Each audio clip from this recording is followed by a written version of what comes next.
This podcast is not safe for work and will feature movie spoilers. It will feature scenes described of a graphic nature.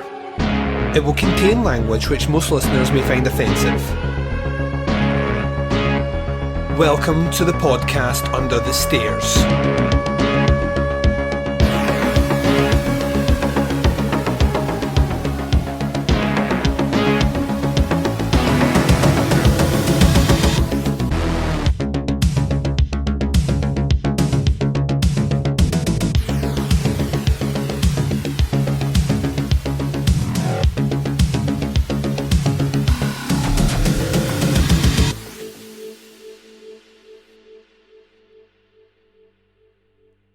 Hi everyone and welcome to the podcast Under the Stairs. This is episode 472. I'm your host Duncan McLeish. Welcome to the show. Up on this episode we continue the steady march towards our number one pick in my top 10 favourite horror movies of all time. Accurate and precise, ladies and gents. Up to the 31st of August when the list concludes, in line with our 10th year anniversary celebration, and also at that point where I can get the pain and stress and weight of creating a list like this off my brain and then mix things up as I will inevitably do. Since, just to let you a little peek behind the curtain, since creating this list, my number 10 and 9 have swapped and my number 9 is now no longer in my top 10. That is the stress that I'm dealing with. So this is why it's recorded, it's out there, we're given a deadline on it, and that's the way I work. Once again, thank you listeners for selecting this as the way that we will count down to celebrate 10 years of blood, sweat, tears and time for your entertainment. On this episode, we will be looking at movie number 6 on the list. Finally reaching that, this marked the back 5 coming to a close. It also is the last of the more modern movies on the list. For the most part, things from here will predominantly be geared to older horror movies that have stalwart positions on my list overall, and I've held those positions for the longest time. Very seldom do they change, out with potentially overtaking then being overtaken, but they never leave my list. They've always been in there, and most likely at this rate they always will be in there. So yeah, that's what we're doing. Like I say, we are counting down our celebration of 10 years podcasting on the 31st of August 2023. That will mark exactly 10 years since we dropped our debut episode of Podcast Under the Stairs, which back then was myself, my compadre, Mr. Graham Humphrey, and we started off the show by doing a retrospective on the Child's Play franchise. The reason behind that was at the time they had just released, or were just about to release, the Curse of Chucky, which was a return back to the franchise, a welcome return. We loved that movie quite a bit, but we started off by having a guest on, one Jamie G. Salmons, who was then at that point Jamie G. Jenkins, who joined us on, and we started that franchise off with a bang. An interesting way to start off a podcast, for sure, and I never thought for 1 second we'd be here 10 years later, nor would I be doing this list. So once again, thank you very much for that. So yeah, the important thing to remember on the countdown here is these are my favourite horror movies. I'm not saying they're the best horror movies, that is a different list, a list that maybe on the finale of Podcasts Under the Stairs, maybe in the final twilight dying embers of this podcast, I might do a list that resembles that, but for what we're doing just now, it's favourite. It's ones that evoke an emotion in me which makes me energised when they're finished, whether it is to do more reading about the movie, occupies a small space in my brain for a couple of weeks living rent-free, or something along those lines. And modern horror has found a way to do that really, really well, and there is a studio in particular that has split the horror community like none other. It is really one of the most bafflingly polarizing studios out there, which surprises me because whether you like the horror movies or don't, the one thing you cannot argue, I think convincingly, is that the movies are all incredibly well made and with incredible talent in front and behind the camera. Yeah, maybe it doesn't scare you, maybe you think the story takes a bit too long to get to it, or maybe sometimes you think it's just a bit of a basic bitch, but it's hard to argue that A24 has had a profound impact on horror in the last decade and a bit. It's really dominated it, and if things are going the way they're going, you can fully expect domination moving forward as well. I can't see it taking the foot off the pedal, or really there haven't been any cracks in the armour thus far in what they've been putting out. So suffice to say, let's talk about what I would maybe argue strongly is the best horror movie that A24 have put out thus far. It is also the last A24 movie we're going to be talking about, which means if you thought there was another one in here, there almost was, and actually it's the movie that would have replaced my number 10, taking my number 10 to number 9, etc, etc, etc, yada yada yada, as they say.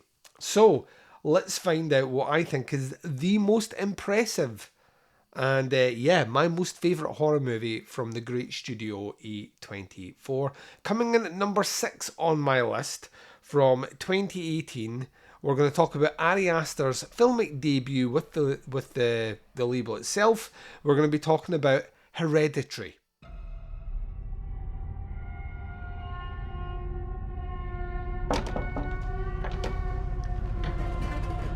Come on, Peter. Let's just do it.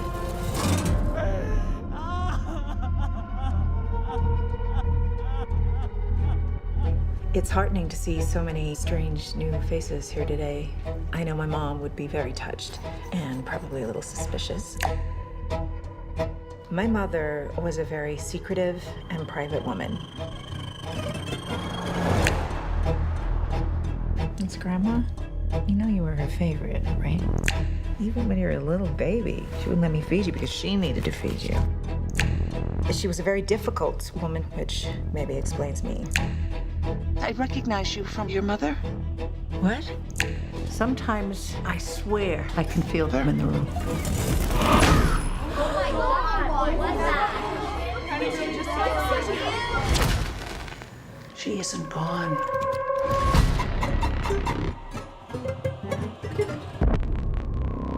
She had private rituals, private friends. Who's gonna take care of me? You don't think I'm gonna take care of you? But when you die. She wasn't altogether there. At the end.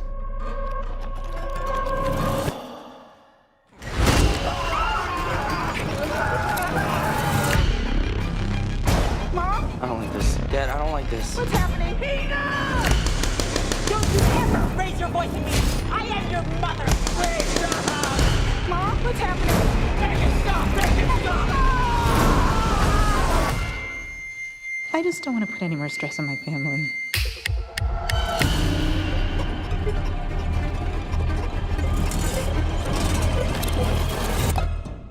And welcome back. So, Hereditary 2018, released by A24. This marks the feature-length debut of one Ari Aster, who up until that point was making the most surreal, bizarre, and downright creepy horror shorts.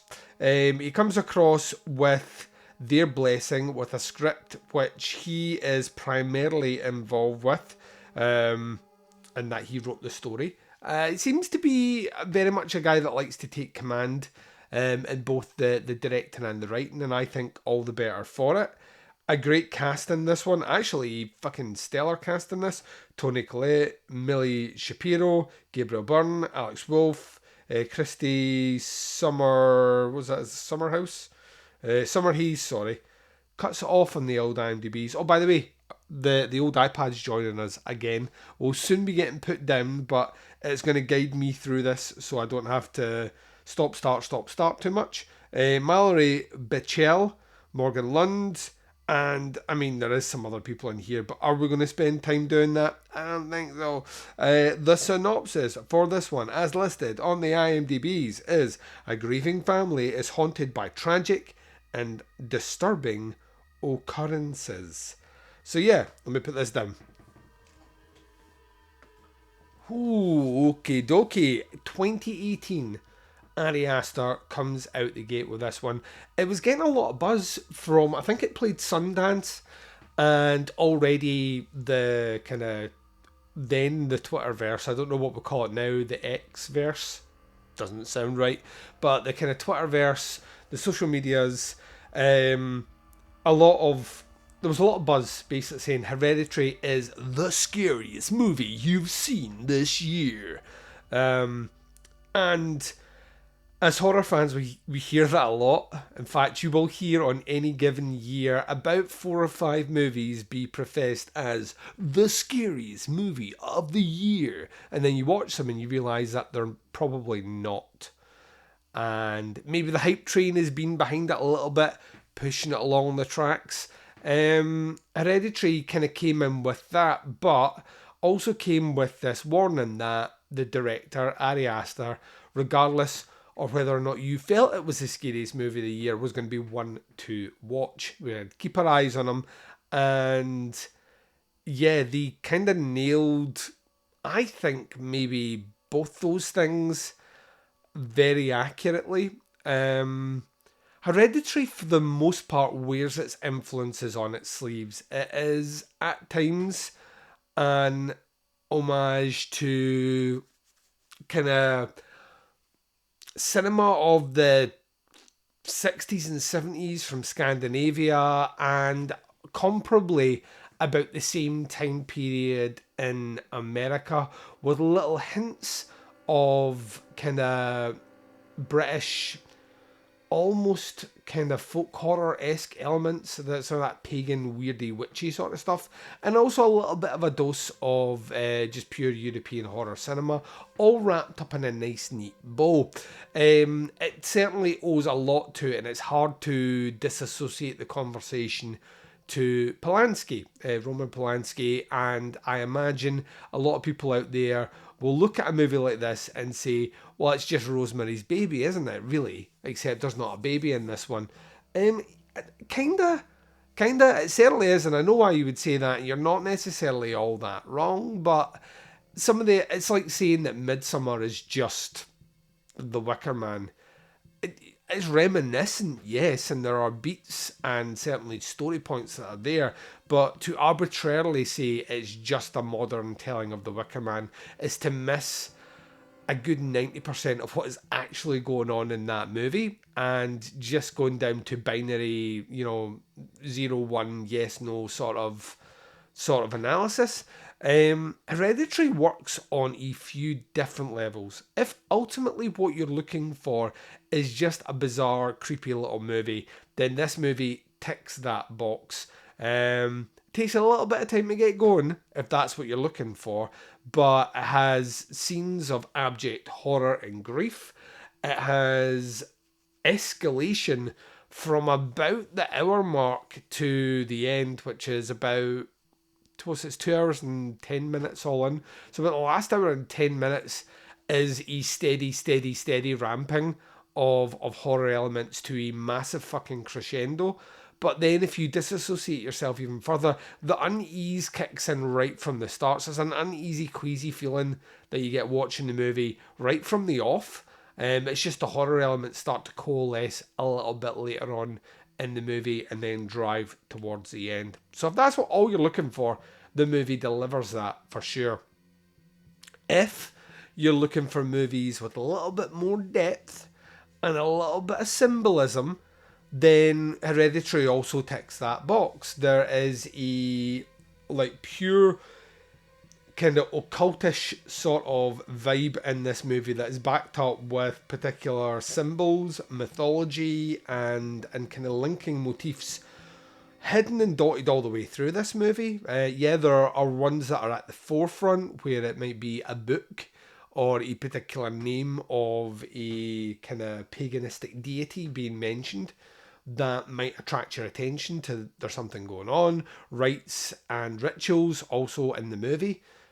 It has that, but if you actually go one step further back than that, there is a ton of specific hidden symbolism all the way through this movie. And once you kind of attune yourself, maybe on the second or third watch, you start to realise the movie has an insane amount of depth in that world, in that remit. You kind of find it difficult to pull yourself back from the sheer amount of information that your brain is taking in while watching the movie and not necessarily processing what you're seeing.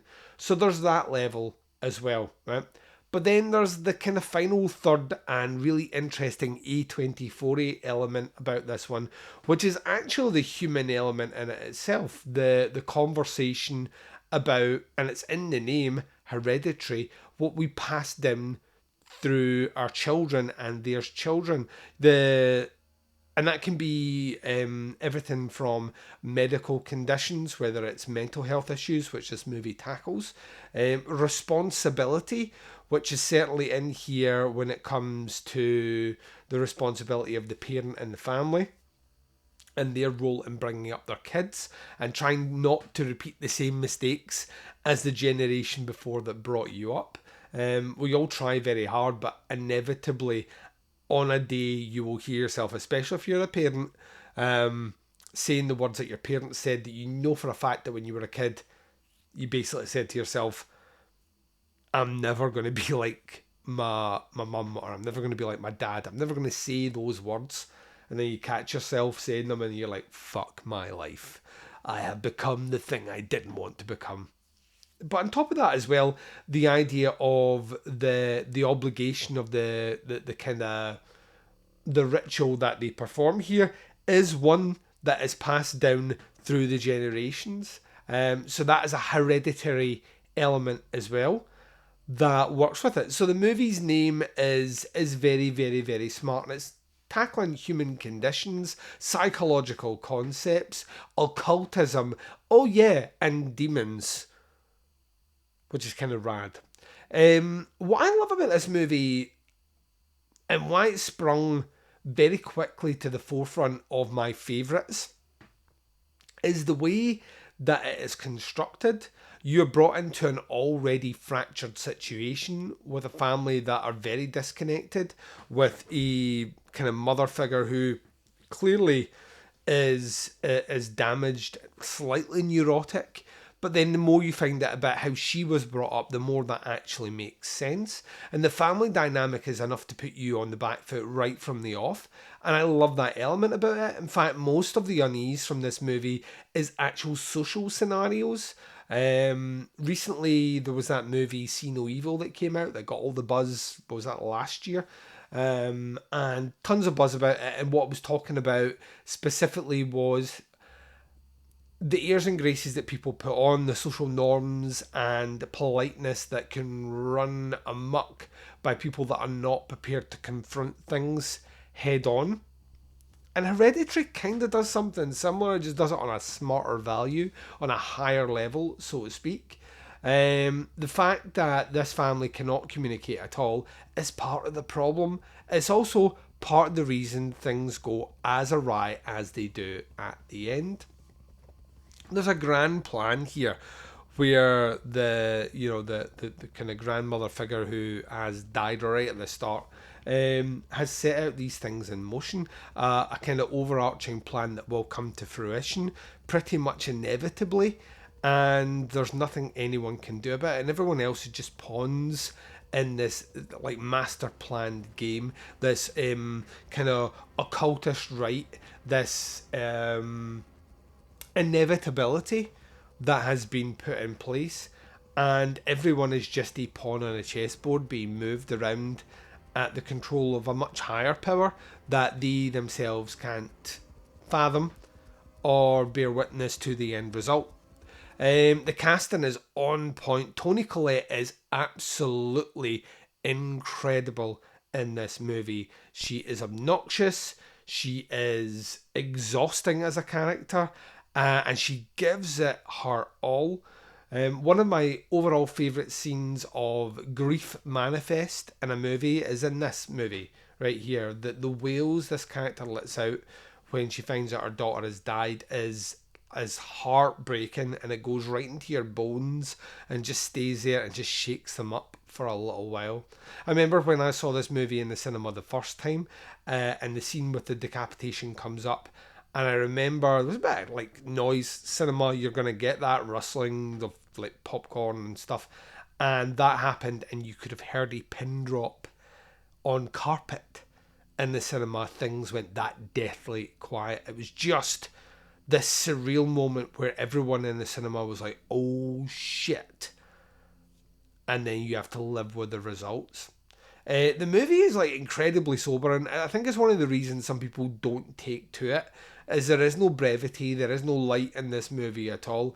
It is essentially a kind of war of attrition on the senses from start to finish. But the clever thing about it is that as the audience, we kind of see where things are going from the start, and as a result, it gives us knowledge that it's kind of painful to have, but also kind of awesome. Like, we are watching this unfold, and we know, we know that the grandmother's friend who is attempting to assist has ulterior motives. We know that, like, the books that are being sent and the conversations that are in there, where she's recalling things that she said to her mother, we know there's something in there as well. And we also know that something really gnarly is going to happen. We're just counting down to it. The last 20 minutes, I think even if you had the sharpest horror mind, you would be kind of sat dumbfounded. It is very, very intense. Has like 3 or 4 incredible horror set piece scares using lighting more than anything else. Really, really, really, really, really well done. And it ends in a scenario that you've seen done in other movies, whether it's The Wicker Man or more particularly Rosemary's Baby. You know, the idea of the kind of happy ending question mark. Like, we've been through all this stuff, and now we're in a place where the music is more joyous. Characters appear to be rejoicing. However, the net result isn't something we should be happy about, and as the audience, you're kind of left conflicted. You kind of feel yourself smiling because it's uplifting, but at the same time you're smiling at something which is not good. No good will come of this deed. You know, Paymon's now released upon the earth, and that doesn't sound good. I don't know about you guys, but I'm starting to think that if it was a good thing, maybe we would have been here sooner. So there's that element as well that's just kind of peppered in the top of the movie, and even the characters like Hail Paimon, and you know, they're doing all that thing, is very reminiscent of the, you know, Hail Satan at the end of Rosemary's Baby. I fully expected that's in there.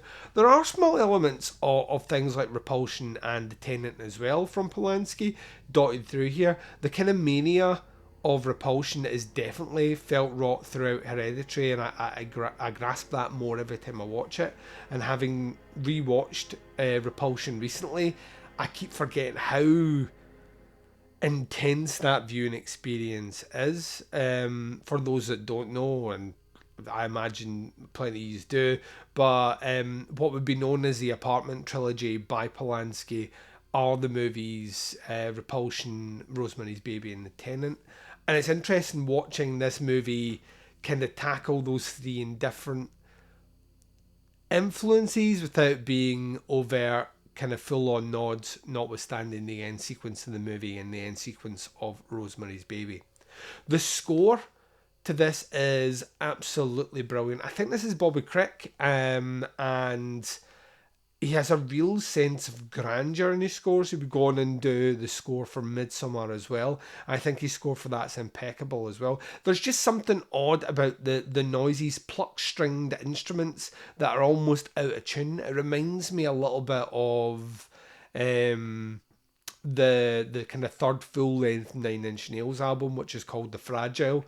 It's my favourite Nine Inch Nails album, but when Trent Reznor approached writing of that album, he said that the reason he used so many stringed instruments and so much odd percussion and things tuned very, very, very tightly was there was a fragility in the sound, a frailty that the string could snap at any time.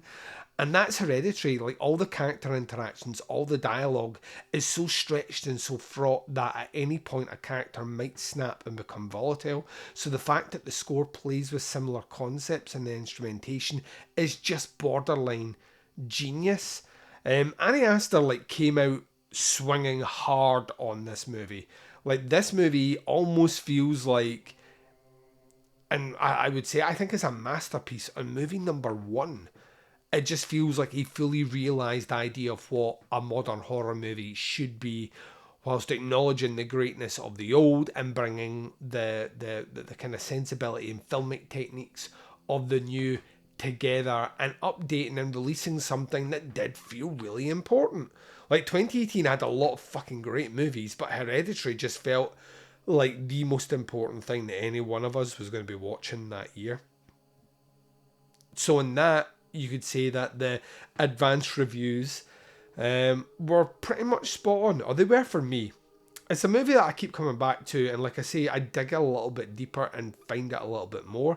I've done the whole internet analysis video thing where you've went through about 17 different people explaining their integers of what each scene actually means. And I've done a little bit of reading into the occult as well, and that's a ton of fun. A24 revel in that in a really interesting way. I've always said they're the studio that does horror movies about the human condition, and that's what's really interesting. Sometimes lifting the bonnet and taking a look inside ourselves is the scariest thing of all, and A24 have carved out a very healthy, successful career in genre cinema doing that. I mean, I could go in depth scene by scene. I could give you tons of detail about different things, but I would actually, more than the previous movies that we've already reviewed, maybe not Under the Skin, I would recommend everyone revisit that right now.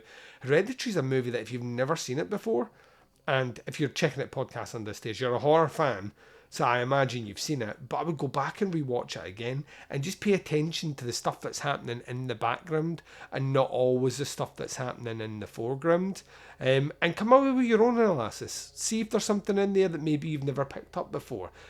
Check out some of those videos online. They're a great way to rabbit hole about 5 hours of your life and come out the end more conflicted and confused than you were when you went in.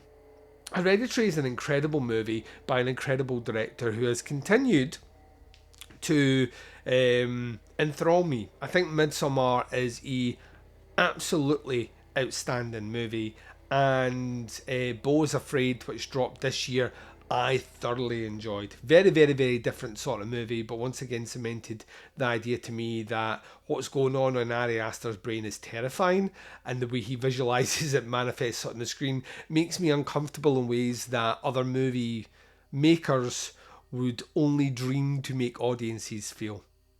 It is my number 6 on the list. It is, of course, Hereditary, and thanks very much for checking out this review.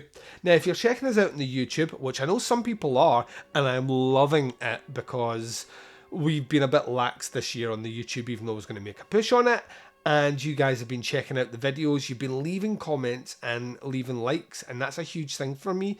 But the biggest thing would be making sure you hit that subscribe button, and that way you're getting notifications on the content as and when we're dropping. So please subscribe to our feed. And yeah, leave some comments. What did you think about Hereditary? Do you think it is a modern masterpiece? Or is it overhyped trash where nothing happens. Your thoughts? I look forward to reading them. If you're checking us out on Spotify, you of course get the option of video or audio for this review, so well done you, Mr. Fancy Pants. There's of course a question in there as well about what you think of the movie, similar to what I'm just asking here, so please leave a comment there. If you're checking us out anywhere else, any of those podcatchers that give you the audio feed, then please subscribe there as well. We have over 1,200 episodes in our back catalogue spanning almost a full 10 years now. And yeah, if you subscribe to that feed, you get access to all the stuff before and all the stuff that's still to come. Like I said, thank you very much for spending a bit of time with us. We've got 5 movies left in the series. Very much looking forward to getting down to that number 1 spot and celebrating our 10th birthday with you. So wherever you are, what the time zone is, and whatever you're up to in this big bad world of ours, please take care of yourselves out there. This is Duncan McLeish, broadcasting live from under the stairs, and I am signing off.